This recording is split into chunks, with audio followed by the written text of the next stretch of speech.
Hi, Mark here from the Tangibound Podcast Network and host of the flagship show, the Tangibound Podcast. Did you know that we over at Tangibound are always looking for amazing podcasts to promote? And did you also know that we are also proud nerds and geeks of everything from movies, music, gaming, TV shows, and comic books to wrestling, MMA, soccer, and football? Whatever you can nerd or geek out about, we've got it. And if you're interested, we can help you find it. And if you're a show looking for a place to call home, we've got you covered. Side effects may include upset stomach, dizziness, tumors, shakes, and in some rare cases, death from excessive laughter. Though to be fair, it's only sometimes. Other side effects may include diarrhea, gallstones, heart palpitations, and strong desire for cookies on the dark side. Talk to your doctor and visit TangiboundNetwork.com and see if Tangibound Network is right for you.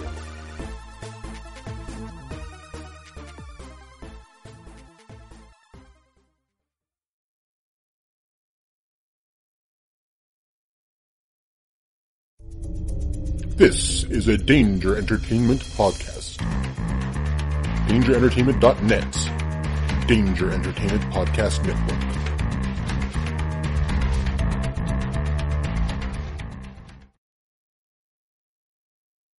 Hi everyone, this is Henno. And this is Stephanie. And we're from the Gotham Lights podcast and the Orville Lights podcast. The Gotham Lights podcast is a fan cast dedicated to the television show Gotham. And sometimes the television show The Orville. And if either of these things tickle your fancy, then by all means, reach out to us on Twitter at Gotham Lights, on Facebook by searching Gotham Lights, and also by means of email, gothamlightspodcast@gmail.com.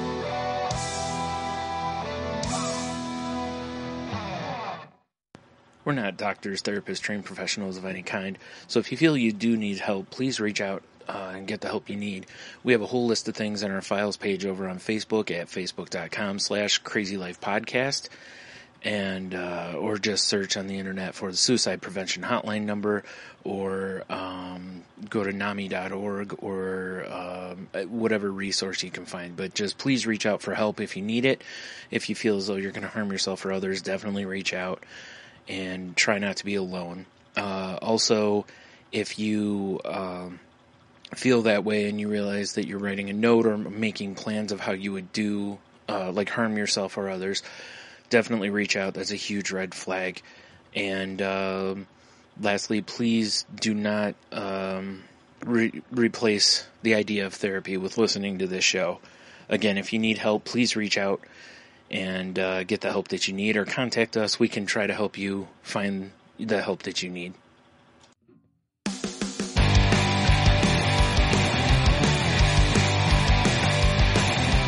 light sucks to the last drop. Are you gonna blow your head off? Take good aim and don't forget to duck. A light sucks every Monday and all the way to Sunday. But I wouldn't have it any other way. I don't care how you're doing, what's up or how's it hanging. I'd like to buy this world one last drink. Life sucks all of the time, stick it up your sunshine, and then you'll see the clouds every day. Then you'll see the clouds every day. And then you'll see the clouds every day.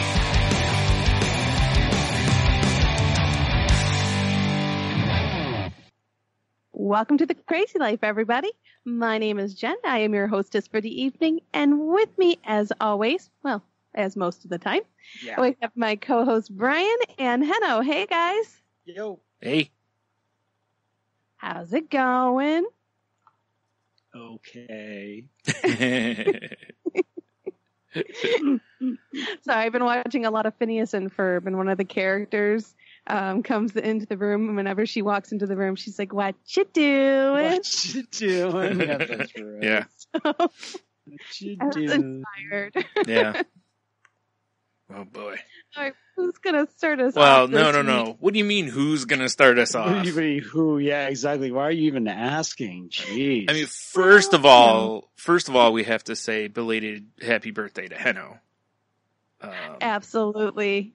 We will save you from the singing. Yes. But your birthday present is going first. So. Yeah. So it's, well, when are you going to release this? Tonight. Tonight? Yeah, it'll go up tonight. So this will be released on my birthday. Oh, okay. So it's not belated then. It's actually tomorrow. early. That's right. I forgot. Ah, damn it. I thought it was yesterday or something, like over the weekend. Well, Facebook didn't remind me, so I figured I would say. It reminded me twice and gave me my age. I'm like, thanks. Those are the best. I love when Facebook. To see that twice. Yeah, right. I love when Facebook reminds you of that, or they're like, "Oh, here's a picture of your dead animal." It's like, "Oh, thank you." That's so true. Yeah, it's the Apple Calendar. Oh, right. That it's bringing up anything that's in there. Plus, it's got multiple. So it's Facebook stuff. It's whatever other stuff. So it popped up twice. I'm like, yeah, there it is. It sure is. Right. Yeah, so for everyone that's listening, I will be 50 tomorrow. Yep. It's exciting. Just let that silence. That's perfect. Yeah. Yeah. So weird. Don't look at so freaking weird. Yeah. Yeah, it's Sharon's been taunting me with that I'm pushing 50 since I was 44. It's kind of anticlimactic. I like that. So at least wait till I get to the rounding up section. Right. Yeah. Exactly. It's like, come on. So yeah. But yeah, that's actually really going to be fun, and I've been very open about it. Everybody at work knows about it, and rather than usually I hide it or I'm not around. But I'm very open about it, and I get a birthday present, which is dropping my dog off for another knee surgery tomorrow and $3,000 more. Yay! Wait a minute. No. Happy birthday to me. Ooh. Yeah. Yeah, I was. It's going to be a healthy doggy. What's that? I said the happy birthday part's going to be the healthy doggy. Yeah, exactly. Yeah. And I'm actually really stoked to be just getting it done. I threw him in the car with me just because. So yesterday when I got home from work, he came. He's been, at the end of the day, I've noticed he's been gimpy, just a little slow and jumping up and stuff, but I wasn't sure what was going on. Right. And I just figured it was just him too much too soon, and he's just, getting a little tired. But I walked in the house and he's literally putting no weight on the leg that didn't get fixed. And it just crushed me. It crushed me so hard, not just because of just seeing him, he's putting all of his weight on his new knee, which, he's still supposed to be leash only for another 2 more weeks. Right. So it's technically, it's been 6 weeks, so it's more than likely healed, but it's technically not healed. Right. Not to the point, where his muscle strength is back and all that kind of stuff. So that bummed me out. Then there's just the financial part of it, which is definitely a factor. Sure. And, I was just in a funk last night. I needed to wallow in it. So, and I did. I wasn't gonna. That's why I liked your episode from last week about. It was like I'm feeling this. Yeah. I'm not gonna hide it. I'm not gonna pretend. This is how I feel. Yeah.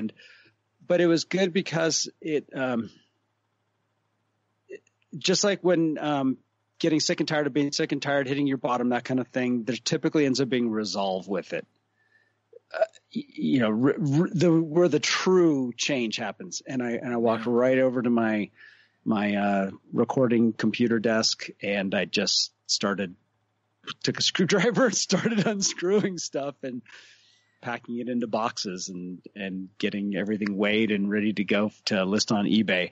Yeah. And some mics and a mic thing that I bought from myself 2 years ago. That, here's the thing, I've maybe used it 2 or 3 times. Maybe in the last 2 years. So that one's, it was by this morning that I was finally able to say, and this is something that a friend of mine reminded me of one time when I had some, another time when I had some financial issues and I needed I ended up in a really bad loan, and I needed to liquidate my retirement to pay it off. And I was just in a real funk. And Mary Beth reminded me that you have that retirement to pay this off. Yeah. You should be grateful that it's there for you. You made decisions and choices that allow you to do that. And the same thing goes with my gear. Mm-hmm. It's something I've always said is that if I ever end up in a financial situation, I always have this to sell and to, get rid of if I need to. And I'm grateful that I have it to get rid of it. And I'm glad I had some resolve yesterday, because most of that stuff for me, it's like, well, it doesn't matter. I'm not using it now. Someday, and I can justify keeping it. And it was like, no, there's no justification at this point. This needs to be taken care of. And so I was really happy about that. And then I do have some other things that I've, had kept some money available, so I don't have to do a fire sale, which is great, because that was the other part of it. It's like, man, if I'm going to sell this stuff, I really don't want to just get rid of it. Yeah. Like must sell kind of stuff. Yeah. Yeah. Mm-hmm. So yeah, that was kind of a bummer, but it's funny because a couple weeks ago, when it was still snowing every freaking day, I put a Facebook thing up. I just needed to vent about I'm going to sell all my recording gear, and so I could hire someone else to do this stuff. Yeah.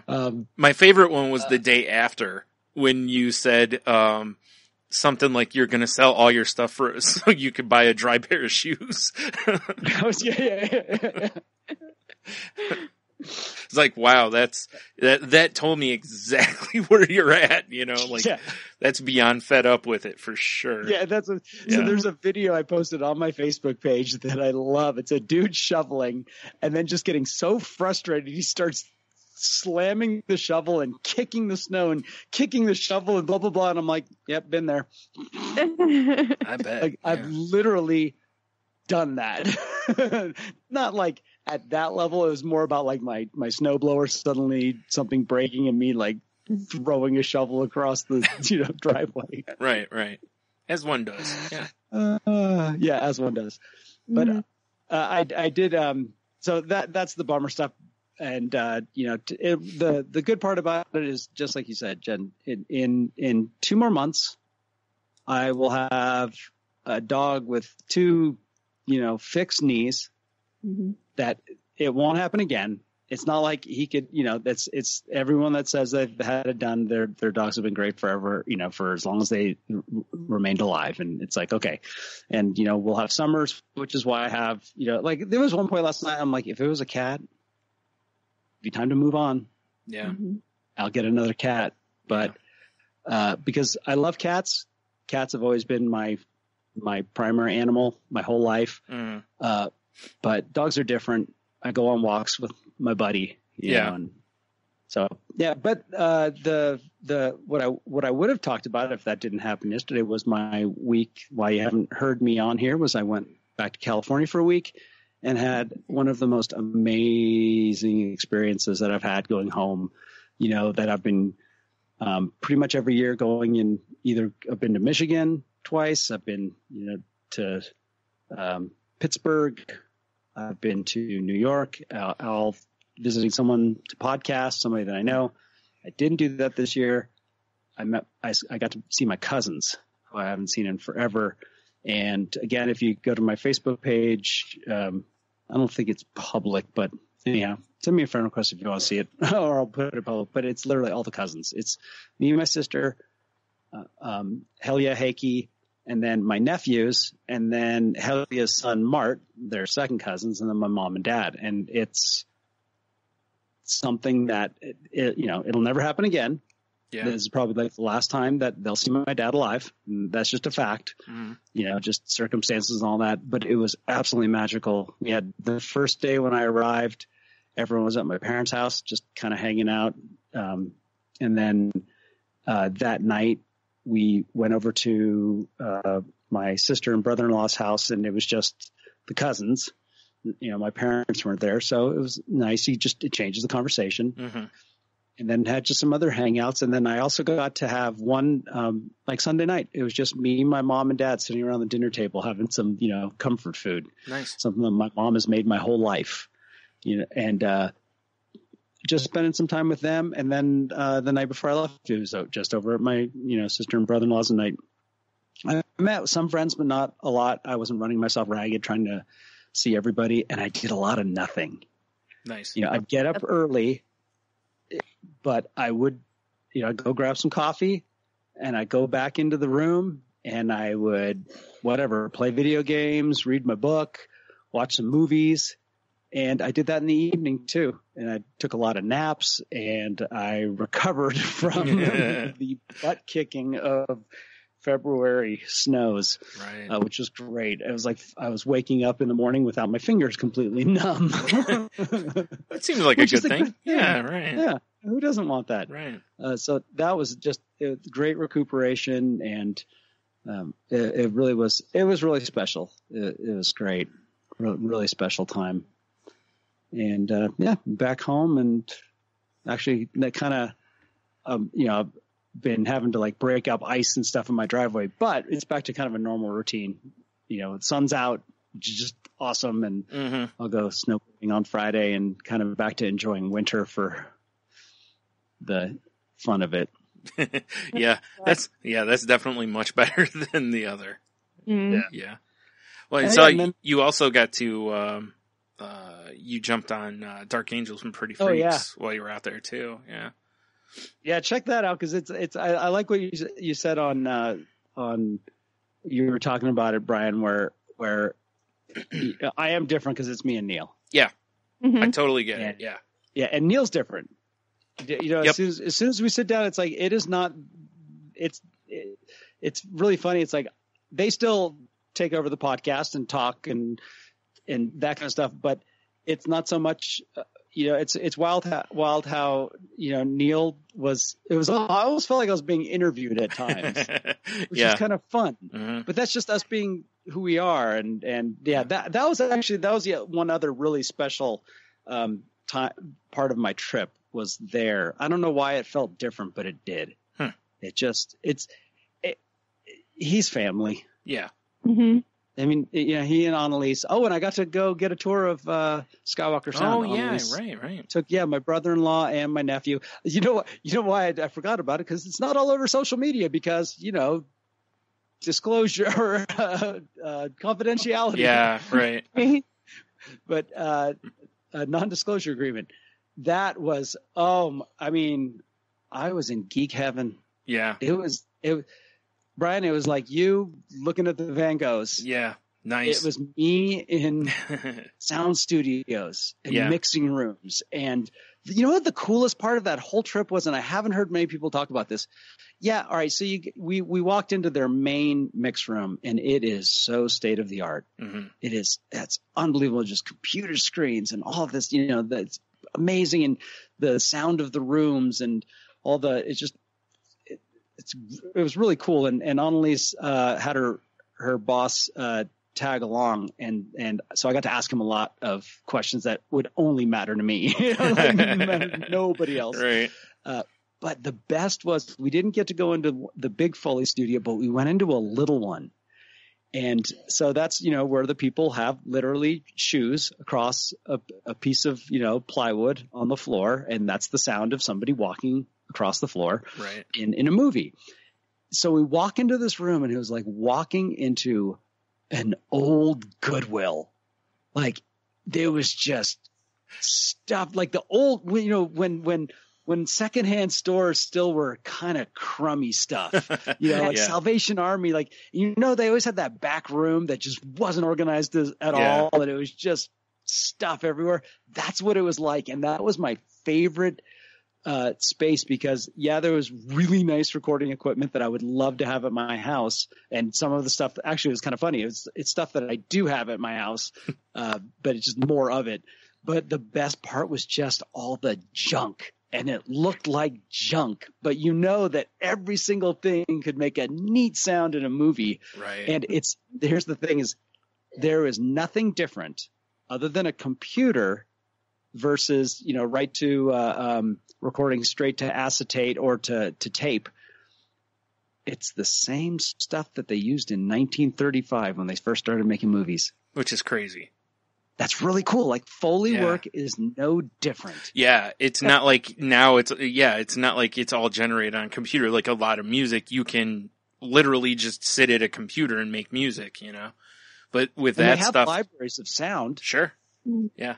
But like you're saying, it's still they still prefer to have somebody be creative. Yeah.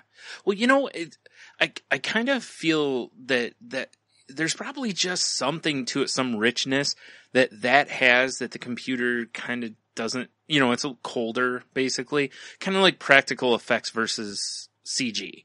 Yeah. You know, the CG might look amazing, but too much of it, and it's like, it just doesn't, it almost takes you out of the story, you know? Whereas like when they added practical effects back into Star Wars, it looks so much better. It just felt right, you know, where in like the prequels, it was just a CG fest and it just felt so slick and fake, you know?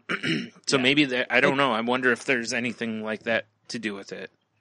I think it's more like the artistry, because like the Annalise and Neil's friend, who they call Ninja, she will go into the libraries of sound and grab something and then manipulate it in the computer. And it could be a Foley sound. It could be something that was recorded in the field somewhere. It could be one of those. But I really think that even though there might be shoes across the floor somewhere in their archive, the fact that the person is performing it to what they're seeing on the screen, because what you'd be doing if you're grabbing the library is somebody else's performance. Oh, yeah, right. Right? It might sound right. It might work. You might be able to change the tempo of it or something like that, like the way that the swirl of the water in the bottle. But this is a performance that is unique to that moment. And I think I love that. That means there's still artistry in that regard. Yeah. You know, even in a fully digital audio production. Right. Mm-hmm. Yeah. You know, so, or even just doing, like you said, with Ninja, what she was doing, you know, just taking existing sounds that, like you said, were done. And then she sits down and much like somebody with music, you know, they'll, you know, take something, tweak it and, you know, move, you know, change the tempo or whatever of it. And all of a sudden it's a completely different beast than it was originally. Yeah. That's cool. They recorded a bear in the woods, messed around with it, and now you have Chewbacca. Yep. Yep. So, those were a couple other really big highlights to finally get to go out there and do that. And yeah, podcasting with Neil is great. So if you guys want to check that out, it's Dark Angels and Pretty Freaks 259, I think. I don't remember. Yeah, anyway, it's called Henno So White. Yep. Nice. That's reference to my genetic, my 23andMe. Yep. Because Matt from the Reasons Are Several podcast said, put it in the chat. He's like, "Wow, Henno's so white." Yep. And he was like, "That's the title." Yep. Nice. So accurate. That's what I figured if I had one done, that it would be like, I always joke that, you know, that my ancestry goes back to when white meat's bread. And that's basically, you know, the way I expect it to be. I'd be shocked if there's something other than that in my history, you know? Yeah, so that's pretty much what I got. Cool. That's Who's pretty next? pretty awesome. What a great trip. I'll go next. So things are getting a little crazy again. They ended up, one of the supervisors on my shift ended up getting moved to another shift. So, and I was given 3/4 of his job plus my current job. So, yeah, I'm just coming off a week of 13-hour days. So it's getting kind of crazy again. Yeah. So it was a little much. And, you know, I'm doing okay. I have yet to cry at work, thankfully. Came close a couple times just because of the sheer pressure and stress of the whole thing. But I didn't. I held myself together. So got some kudos from my my supervisor and the other supervisor on the shift for kind of holding things together and doing well. So I'm feeling good. It's tough because I'm not a perfectionist per se, but I'd like to feel confident in what I'm doing. Mm-hmm. And right now I'm doing 2 different jobs that neither one do I feel that I feel confident that I'm doing them justice, if that makes sense. Mm-hmm. So it's really difficult for me because I like structure, I like planning, I like things to feel like I'm on solid footing, and I don't feel very solid right now. And so that's kind of tough for me to kind of live in that space. But I'm learning, and that's a good thing, and I'm learning some new skills that I haven't learned before. I haven't had the opportunity to do before. So, which are all good things. So it's also been a very big practice in reframing and also looking at the big picture and not getting lost in the minutia. So, there's quite a few different little things that I've been really trying to focus on and not losing myself in the whole thing. On the upside of things, I did get a couple hits on my resume, so there's an opportunity for me to have a phone interview tomorrow, which I'm very happy about. So we'll see how that goes, but I am continuing with my self-actualization techniques and, living in the outcome. I'm trying to live in the outcome with my job interviewing and stuff like that. So we'll see how that works for me and putting that positivity out into the universe. Yeah. So good. Yeah. So there's been a bunch of little things that have just kind of been leading up to hopefully some bigger things happening. Other than that, it's been fairly quiet. I've been working my tail off, which is like, kind of going back to where I was. Thankfully, I'm not doing 5 days right now. I'm still only doing 4.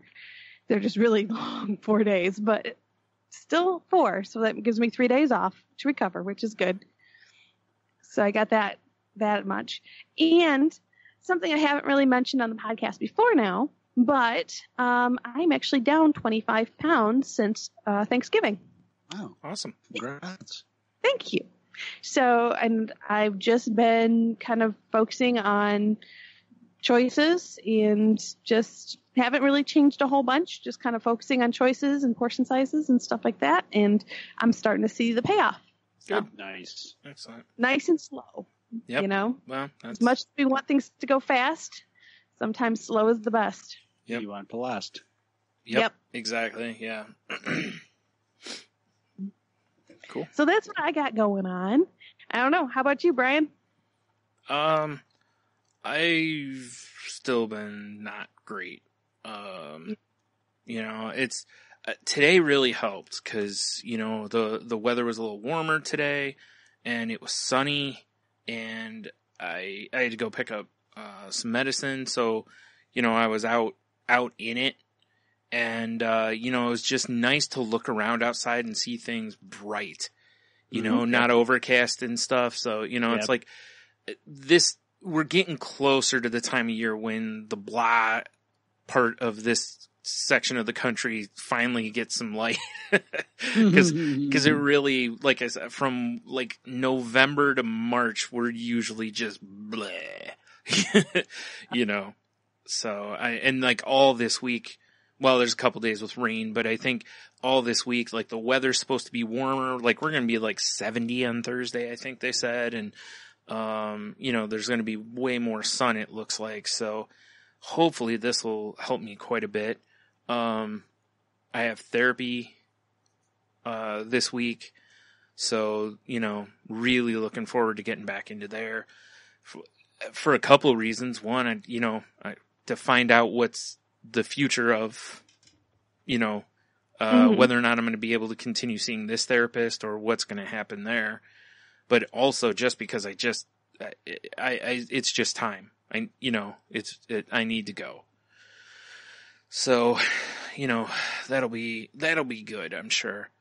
I've just really been feeling low and pretty worthless. Like that's just, I can't shake it. And, yeah, so, I've talked about it before. I'm not going to dig into it a whole lot here, but it's, so I just was looking at different stuff. I may have found, a situation that can help me with some of the dental stuff I need to have done to where at least I can make payments on it. Whereas the other places, they wanted me to pay up front, which, it's like, I'm on state insurance. How am I going to come up with money? Yeah. Like, I wouldn't be on state insurance if I could just come up with money like that. Yeah, up front. Yeah. No kidding. So, especially like a Crown where it's, depending on what they use, it could be like $1,200, it's like, but, so, hopefully that'll move the right way. And,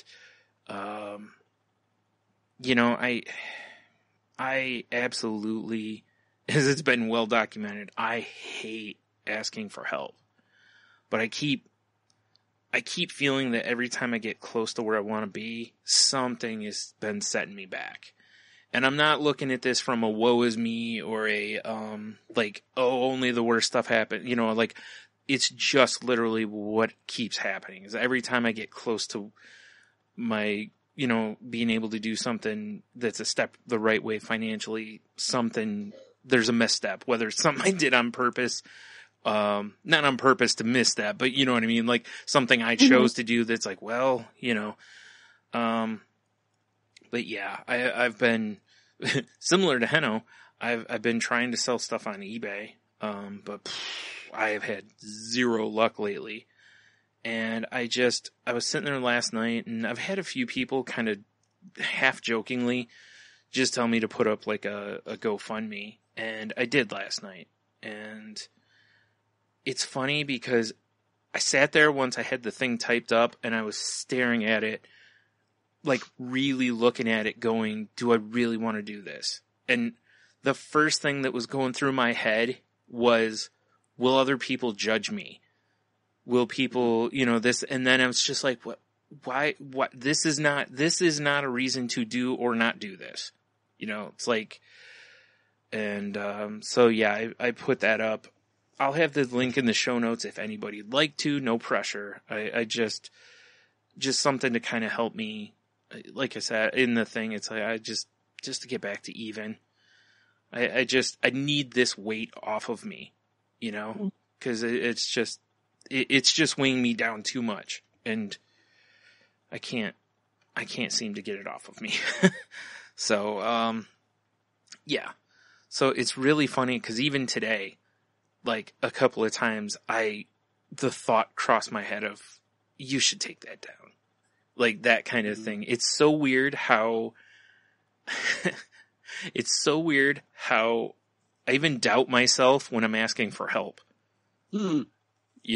Like it's not just there's not enough esteem in me to look at this and go, hey, you're a good person. You try. People may want to help you, whatever, like to just look at that way. Instead, my brain goes immediately into the, no one's going to want to do that. You're going to get judged, this and that, all the what if stuff that really is irrelevant. Like I said before, it's like that shouldn't be a reason to do this or not do it. And, so finally it's just weird how I keep wrestling with it. But yeah, it's up. I'm going to leave it up. If nothing else, because it makes me uncomfortable. And, and it's uncomfortable. Yeah. It sucks, but you can make it through. Yeah. Well, it's like today I went to give myself my testosterone shot and my hands were a little shaky, but it was from nerves. It wasn't like that occasionally when I get where my hands just shake. And, my mom was like, well, do you need me to give you the shot? Because my hands were shaking. And I was like, no, because this is nerves. I'm like, I'm going to sit in it and I'm going to do this because I don't like giving myself shots. For anyone who's new to the show. And there's zero reason for me to be nervous about it. I know exactly what I'm doing. I've been doing this since November? It isn't new. It's the exact same thing every time. or almost. I mean, I've had some issues. Like, honestly, today, I when I was pulling the plunger on the syringe, there was a big air bubble in it. So I gently pushed back and, to try to push the air out of it. And when I did, it just started leaking out the side. And I'm like, oh no, because like a quarter of it probably leaked out. It was just pouring until and I barely had it it's like by the time I turned it, enough had poured out that when I finally got the thing filled, it's supposed to go to 1 and it was like 3/4. So I was like, okay, well, I can't do anything about it. They don't give you a little extra just in case you screw up or whatever. Yeah. Like they do, but it's the tiniest amount, so it's like, there's nothing I can do. But, I've gotten to, like today though, it's just boom. I just sat there, took a deep breath, looked away, like lined my hand up where I'm going to put the needle, and then just looked away and just boom and did it. Which probably is not the best technique. Probably should watch where I'm jabbing a needle. Probably. Yeah. So, once it's in, it's no big deal, because once it's in there, it's like, well, I just got to push it down to where it needs to be. And so. But, I'm really hoping this with the weather makes a difference for me, because I think that's a lot of it. It's just this year, it's just been so blah to me, and it's just really punched me in the gut. So I am ready for it to not be that way anymore. So we'll see. So I feel like there was something else I was going to mention. Like always, there's always something else I was going to mention. But I don't know. So we'll just go with that. Well, tonight's topic, I believe, Hanno, you have it, correct? I do. Awesome. Or I did. There it is. From Psychology Today, and written by the PhD Jill P. Weber, who has the greatest tagline: having sex, wanting intimacy. No. It is low self-esteem making you anxious? 4 signs and how to work on each. And the paragraph starts with, people who come to me because of their anxiety are mostly focused, understandably, on the distressing symptoms.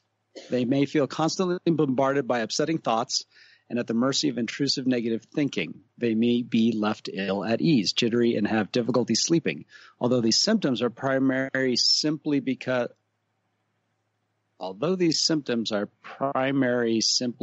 of how distressing and immediate they are, there is often something deeper underlying them.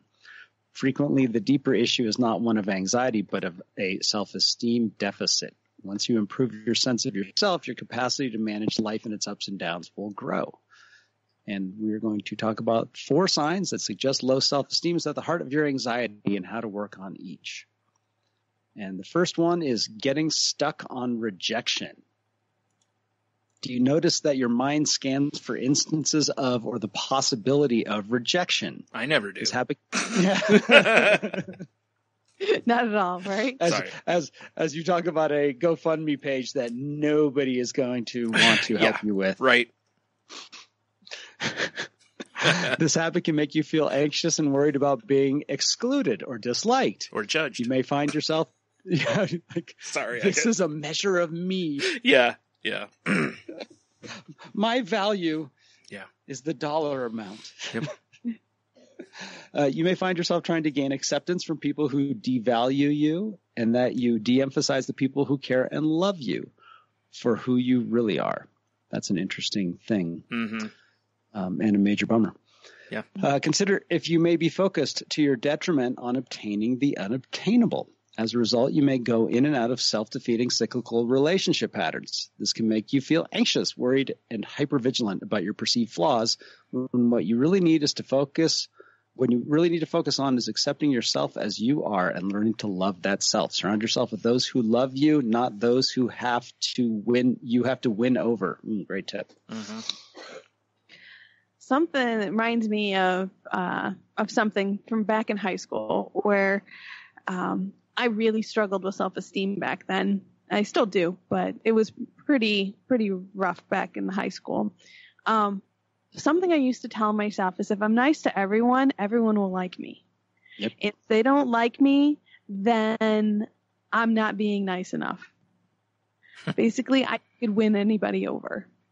And when I think back to that, I think about how sad that statement is. That my entire goal was not to be myself and love myself as myself, but to be who everyone else wanted me to be, regardless of the cost to myself. Yeah. You know? And it showed, because I had a few really good friends and stuff, but I thought it was a good thing to be a sponge and to adapt to every situation and to be liked by everybody, which is not a bad trait. It was part of a big picture as part of the whole, but you, as being your main goal, is your only goal, you sacrifice self. And that's really what I've struggled a lot with throughout my life and through with my self-esteem, is losing myself. Yep. Mm-hmm. You know, understanding who myself is, and embracing that and accepting that. You know, another thing I posted not too long ago on Facebook or on Twitter was, I'm a 3-month friend. Because it usually takes people about 3 months before they get to know all of me and are done. Mm. And because a lot of it is, and it's the cyclical, I can't even say the word, but it's the nature of social media. So it's not necessarily a comment towards myself. It is, but it's not, you know. Social media makes that a lot easier too. Yeah. Yeah. Because so, you've constantly got new shiny people. Exactly. Mm-hmm. So, but it's like that double-edged sword of social media. It makes you accessible to a lot of people, which is wonderful because you get a chance to make a lot of new friends and have all these wonderful people in your life. But it's also really easy for people to leave your life very quickly. Mm-hmm. So it can be very painful too, very easily. Yeah. That double-edged sword, again, we always talk about with the social media stuff. Yep. So but again, it kind of rolls back to the whole self-esteem, that if you're good in yourself and value yourself, then yes, it hurts when someone is not part of your life, but it's not your whole life either, if that makes sense. Mm-hmm. Yeah, that was like my thing too, was my like when it's talked about trying to obtain the unobtainable, that was so my MO. And it's like setting bar, and of course relationship wise, it's like setting bars that I thought would be impossible to attain, and then not really doing what was needed to obtain it, and just putting people on pedestals and living in more of a fantasy than a reality. And then when I finally was there, quite literally, like it says, losing myself. And I would have like at one relationship I had, my mother and my sister were like, "You're gone. Like I don't even know who you are anymore." It's like you just changed everything. You just absolutely lost yourself. I had no self-identity whatsoever. And I just wanted to, it was that whole thing with, part of my alcoholism was that, wanting people to like me. That, doing anything I could to basically win you over, whatever it took. And a lot of times it was, something that was hurtful to me or didn't really benefit me. Right. Mm-hmm. Yeah. It's interesting because the obviously self-esteem is probably, it's the second biggest thing I deal with, with fear/anxiety being first. And, the part about, pushing people away that, you should care about kind of a thing, or taking their word, advice, whatever. It's like I constantly have done that through my life where somebody close to me will tell me something of, like, you're you're valuable for this reason, kind of a thing. And you're just like, well, you're just saying that because you're family or you're a friend, or, you know, so it's an immediate, like, minimizing of it, because that feeds the self-esteem, doubt, all that stuff. And, it's also shows itself in, like, my art stuff, because, you know, the first thing you should never do is compare yourself to anyone. And that is, realistically, it doesn't matter what we're talking about. Just don't, you know, that's where problems start. But I would look at people's art and just go, I can't do that. Like, I'm not that good. And the truth is, yeah, I'm not. And the reason is, all I'm seeing is their finished product. I'm not seeing all the nights that they gave up sleep, they gave up time with family, they gave up this and this because they were busting their butt over a drawing table, you know? And so my self-esteem goes, well, I'm here, they're here, and I can't possibly close that gap. And so, as I've said on here before, and much like you were just saying, Henno, is obtaining the unobtainable, is I would set that bar so high that I was never going to attain it. Even if I was starting to put the work in, the odds of me attaining what I saw as the goal in my mind was so far out of my reach.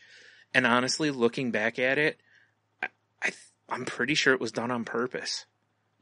Because it's depression, low self-esteem, however you want to look at this, feeding itself. It's very much the abusive relationship of it.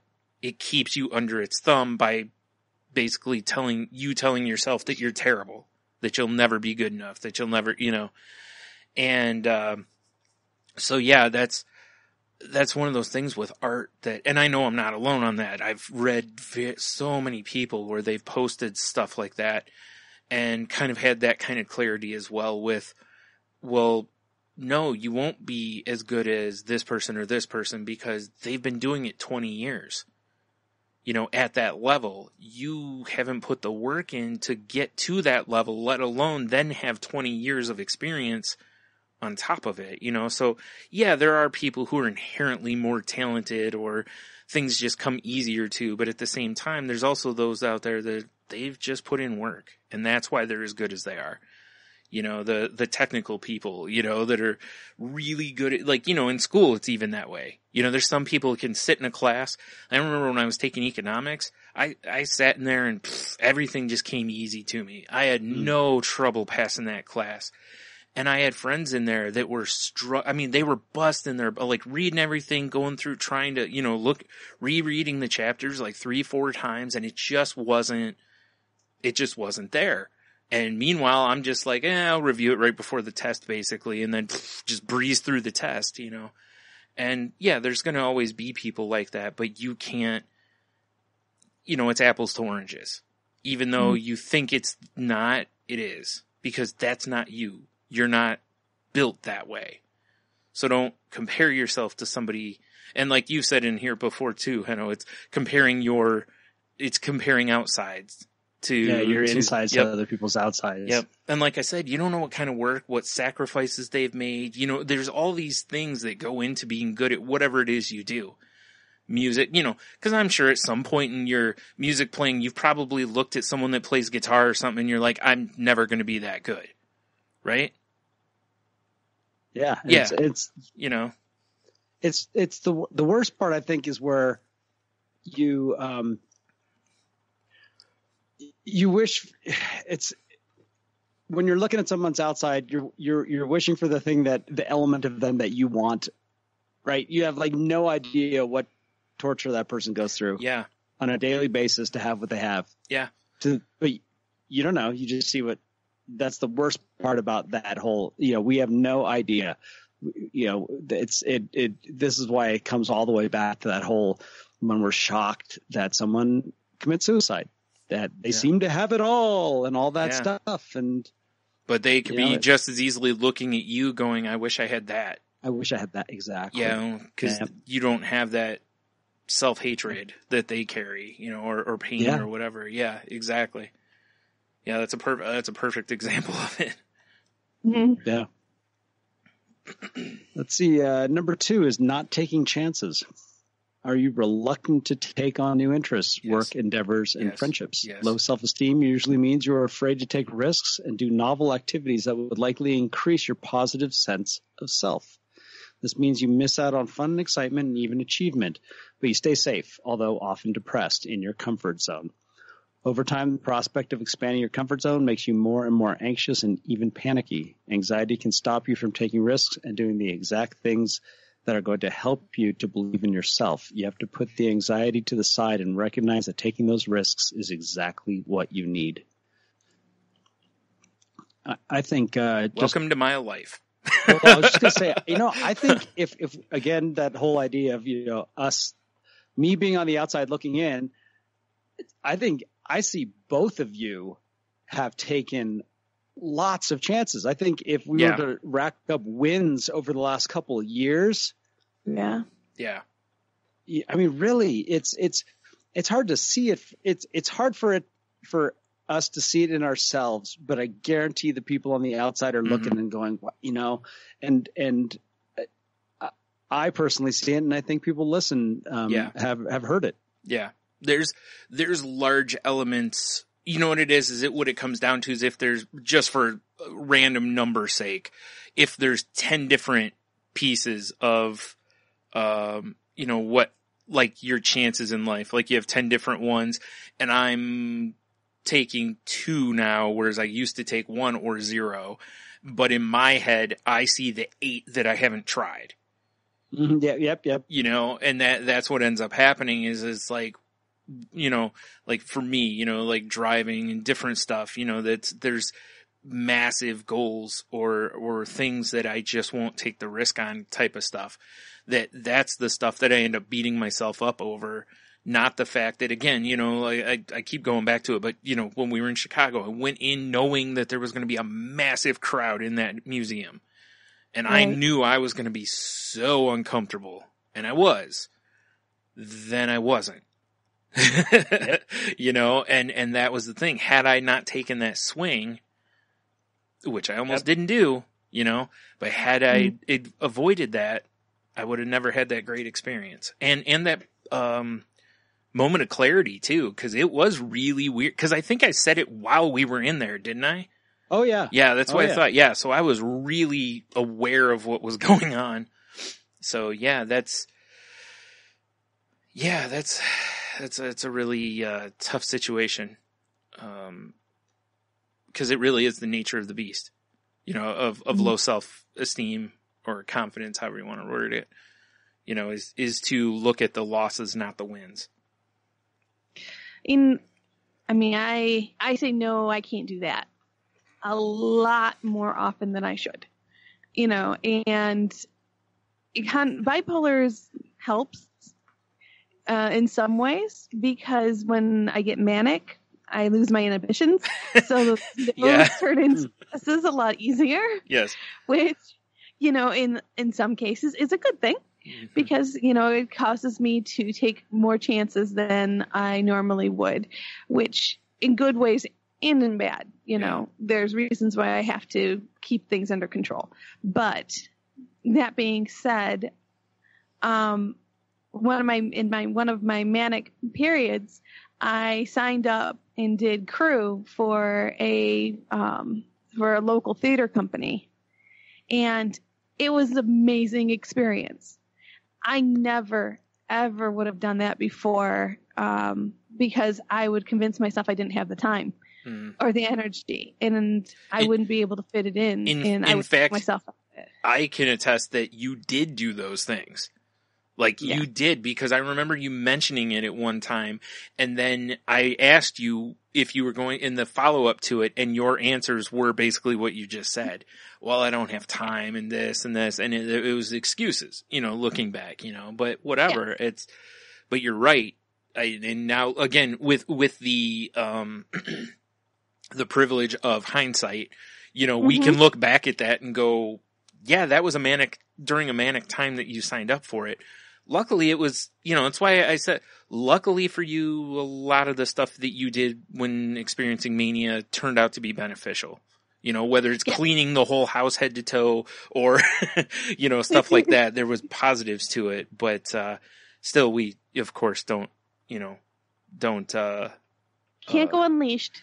Yeah. I can't go unleashed. I have to have, some restrictions. You have to look at mania similarly to how Bruce Banner looks at the Hulk. Yes. You have to, because if you look at it any other way, it could be dangerous. So, maybe I'll just jump off because I want to do something. If I'm this, and it's similar to like somebody going, well, if I drink 6 to 10 beers, I'll do this. It's dangerous behavior. So, we don't encourage that, of course. Or like the extreme Red Bull and that type of stuff. Yeah. Hype yourself caffeine so that you can do a bunch of really great stuff and stay up for 24, 48 hours in a row to get everything completed because you're all jacked up and high on caffeine and then you crash. Yeah, very similar type of thing. Yeah. But so I did, and I love theater. Theater is a passion of mine, and I've gotten so far away from it that it's not even funny. But it's something that I need to get back to. It's something that I need to do. But so we'll see. I need this. I need to start venturing out a little bit more than I am. And I think part of the reasoning behind me not doing as much as I have been doing is because I'm working as many nights as I am. And a lot of things happen at night, such as classes, and going out with people and having experiences. A lot of them happen at night because people work during the day or on the weekends, to which I'm working the weekend other than Sundays. So I am kind of restricted right now, but hopefully once that gets resolved, then I'll be able to get myself back out there and get myself going with projects and things like that I want to do. Mm-hmm. Yeah, that makes sense. Mm-hmm. Yeah, because you actually right now, I don't feel that you're making excuses. That is a legit reason. Like when you were busting 60 hours a week, it's like, nobody's going to really want to go do much of anything, let alone, volunteer work, basically.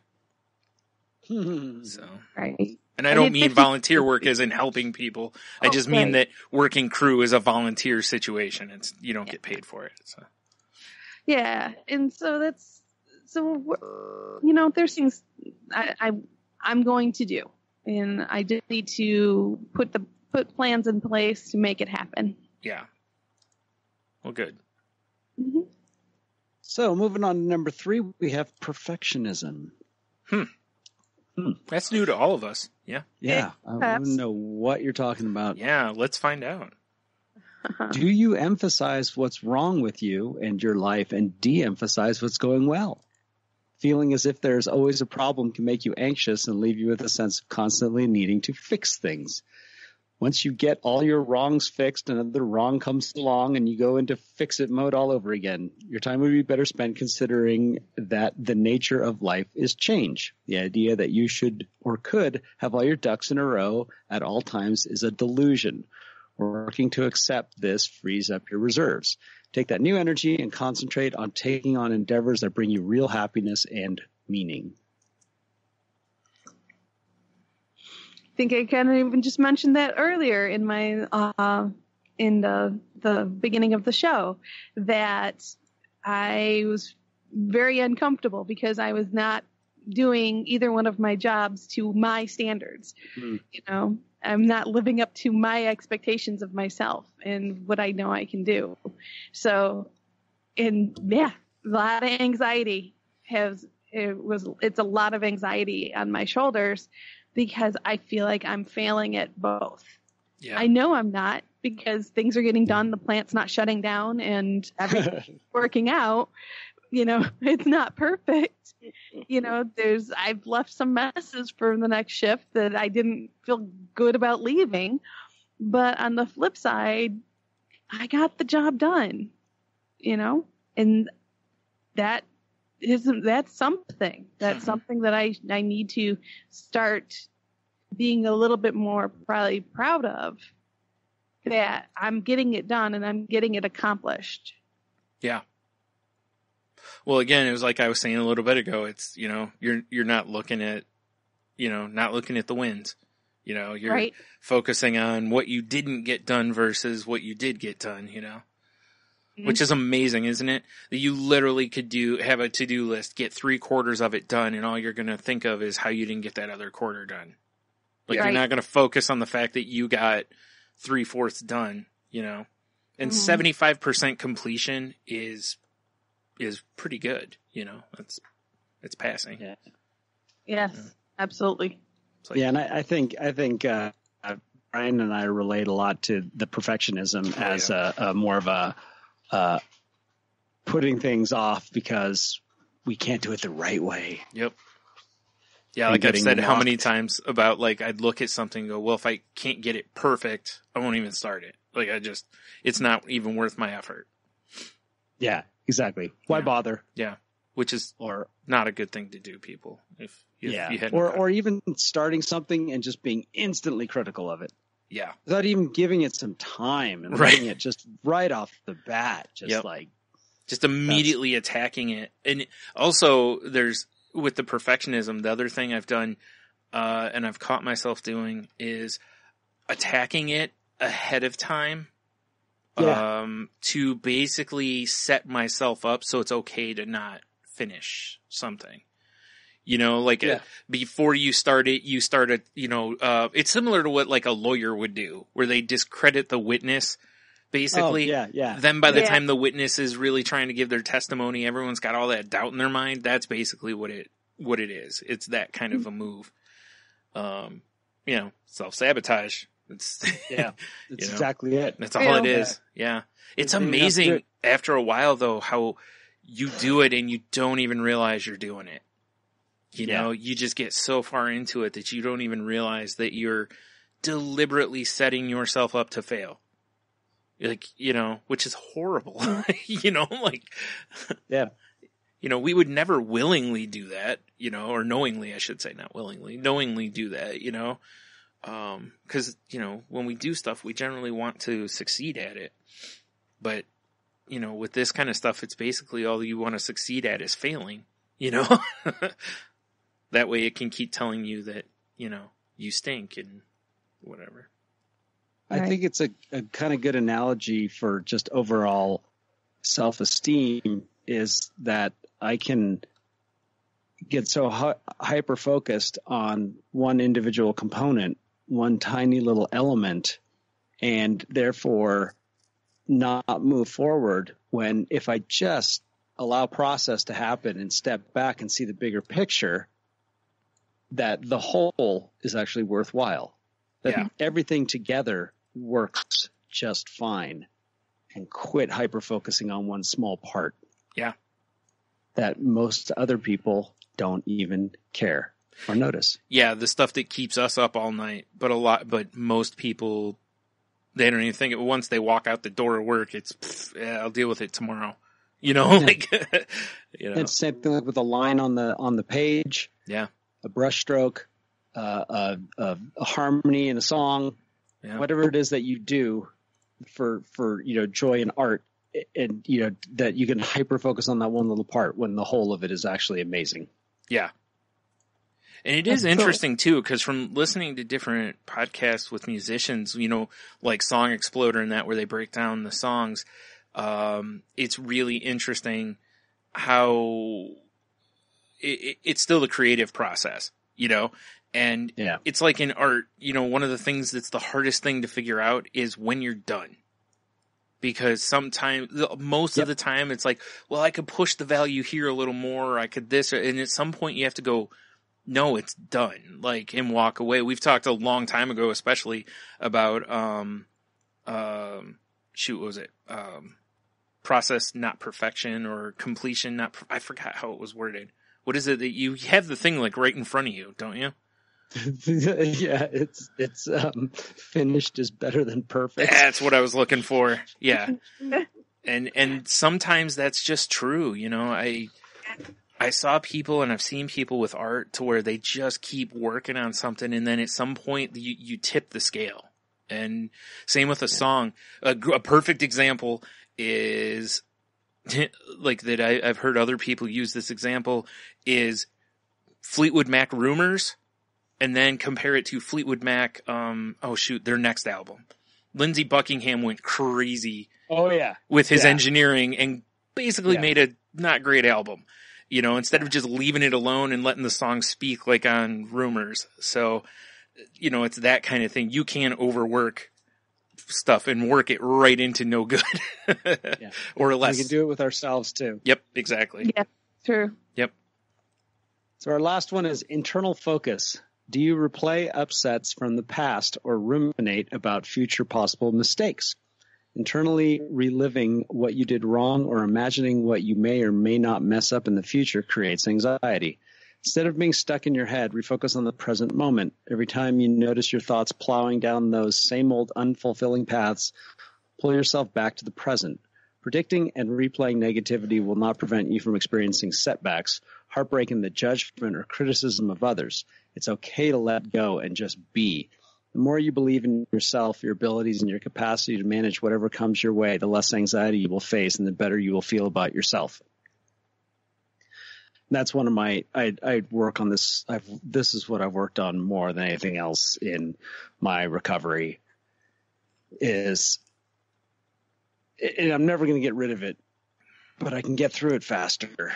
Yeah. Is to not just, to let go of something that has happened and to just, to let it be and not let it rent space in my head. And not, to not allow it to pull me out of the moment when there's literally nothing I can do about it at that time. Yeah. There's no action that needs to be taken. The only action that needs to be taken is wherever my feet are at that moment. That's the only place I need to be, nowhere else. And it is one of the hardest things that I've struggled with my whole life is that whole thing where I'll keep 20 seconds for 2 days. And the fact of the matter is that the other person that may have been part of that, they're not even thinking about it anymore. Because guess what? I'm not that important. It's so weird how it's an egomaniac with an inferiority complex. Yeah. It's like, how is it that I can, be thinking that everybody noticed what I did, but at the same time wondering why everyone isn't paying attention to me. Yeah. Yeah. Yes. That's basically it. Yeah. It's like, it doesn't work that way. Most people, so this is the best way this is one of the tools that I have used besides, so when something is, you guys were talking about it last week about emotionally grabs you. Those are things that are hard to let go. Breakups, losing a job, losing loved ones, all these things. Yeah. There's a process you have to go through. However, and that with that stuff, I use a lot of mantras. If something is renting space in my head, I just repeat mantras in my head. Whether it's just a phrase or a series of phrases or just anything to force myself not to think about that other thing. But the one thing that I heard that has helped me more than anything else is just this idea that most people are in their own heads thinking of themselves. That's and that so accurate. If you said something and somebody gave you a funny look, they're not thinking of you 30 seconds later. They're thinking of themselves because they're just as egotistical as you are. Yeah. Yeah. That. Right. And that has allowed me to let go is that, man, why did I say that? That person, must be thinking about it today. No, they're not. Trust me. They're right. in whatever their own thing is. Yeah. And it's just the truth. If I'm so wrapped up in the thing that I said, guess what? Most likely everyone else is so wrapped up in their own things. Right. Yeah. Yeah. So let it go. Yep. Very true. Mm-hmm. I like that. That's so true. It just is. And it was when I heard it, I was like, oh, wow. You're right. Yeah, totally. It's similar to, look how many people, look how many things we've talked about and read on here that mention about how people need to quit waiting your turn to speak, quit waiting to respond, basically, or just say your piece, to actually listen to what is being said to you. And it's in a similar fashion, we're just sitting there waiting for our turn, Our turn. Now it's about me, kind of a thing. And then the other person's a lot of times doing the same thing. So it's, you end up having great conversations that way. Nice. Not at all. Yeah. And, go ahead, Jen. I was just going to say, it's really interesting when you stop and really think about how we spend our time in our brain. Where do we spend our time thinking about? What are we thinking about? And what I try to do, there's a couple different techniques that I use. One is the scissor technique, which is you envision whatever is going on in your mind that you don't want there anymore. You put it on film or a piece of paper, and you take imaginary scissors and you cut it up and you blow it away. And you just keep repeating this process in your mind until your mind is distracted enough to go on to something else. Yeah. It's very similar to kind of what, a mantra or anything else. It's just a mind training technique. And I've used that one ever since, high school is when I picked that one up, and I've been very successful with it. The meds also help me shut my brain down, which is nice. Yeah, it definitely helps. It helps, so I don't have to worry as much about doing a lot of that stuff. But it's funny, there's still little snippets of situations, embarrassing situations, or situations that I've gone through in life that I still hold on to and I still replay in my mind. Not just days later, but years and years later. Yeah. I still have those and I still store them, and they can still take up space in the back of my mind. And it's like, why am I hanging on to this stuff? It's a valuable space that could be used for positive, great experiences.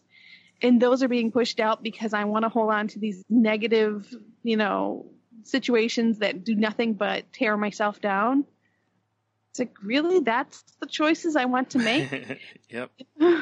I like that idea. Like, nothing new can come in as long as you're holding that place, for this old thing. Yeah. That you're preventing something new and exciting and, wonderful to come into that space if you are allowing this clutter. Yep. Clean it up. Yeah. Toss out. Yeah, really. Toss out the bad stuff. Don't hang on to it any longer than absolutely you have to hang on to it. Go through and just throw it away. Get rid of it. Yep. Yeah. One last thing I wanted to just talk about. Our author is Jill Weber. She is the author of Having Sex, Wanting Intimacy: Why Women Settle for One-Sided Relationships. Wow. That's wow. And then the other one, it says, another thing that she wrote is Be Calm, Proven Techniques to Stop Anxiety Now. Interesting. Sounds like you wrote some good stuff. Yeah. So if this resonates with someone, maybe check that out. And, she's got a website, so I think I'm going to see if Brian can throw it in the show notes. Sweet. Oh, wow. Nice website. Cool. Very cool. Well, I think we're pretty good. You guys good? Mm-hmm. Yep. Awesome. Well, you know what to do, folks. It's that time. If you would like to continue on the conversation with us, which we would love to have you do that, you can reach the show at thecrazylifepodcast.weebly.com. That is our website. Our email is thecrazylifepodcast@outlook.com. You can also reach me direct via Twitter at Jen's Crazy Life. That's Jen with a G, or my alternative account, which is Dits with D Tits. Either one, you can reach me direct there. And if you want to hear more from me, you can hear my other show, Shake the Sheets, which is an entertainment show, at shakethesheets.com is our website. And Henno, how can they reach you? You can find me on Twitter at Ida Henno, and find me on Facebook, Henno Heiter, also on Messenger, there. And if you are into either the television shows Gotham or The Orville, you can check out my podcast, Gotham Lights. And what else I gotta say? Oh, I was super bummed. I had an opportunity to host a podcast with some guys that I've been wanting to, and they got themselves all together. We got it. You know how hard it is to get like 4 people. Yeah. Let alone 5. And we were going to do it this Friday. And then I got an opportunity to play a gig and make some money. And I'm like, I need to make the money right now. Yeah. And I was so bummed because how much I love podcasting, and I love having an opportunity to do it with people that I've been listening to for a long time. And, going to tie it into kind of like my birthday week and everything like that. I was so bummed, and they're super understanding because they love Jax. I was just like, you guys, I need to make some money. Yeah, right. Absolutely. And they're like, you got to take care of Jax. It's like, thanks guys, but I felt so bad. I was like, I so wanted to do this. But anywho, you always catch me on Gotham. Next. All right. You can also find the show on Twitter at The Crazy Life Pod, where I post when new episodes go up. You can find me on Twitter at Stunami. You can find my other podcast at saltylanguage.com or at salty_language on Twitter. You can find the Crazy Life's Facebook group at facebook.com/group/crazylifepodcast. Yeah, lost my place. There it is. We would appreciate it if you have the time, if you would rate, review, or subscribe, no matter how you get the show. Just help us out a little bit, maybe. Yeah. And or if you retweet or share our posts, we would be very thankful. If you're feeling as though you may or you need help, please reach out. Say it every week. There's tons of people out there willing to help that have dedicated their lives to helping people in this situation.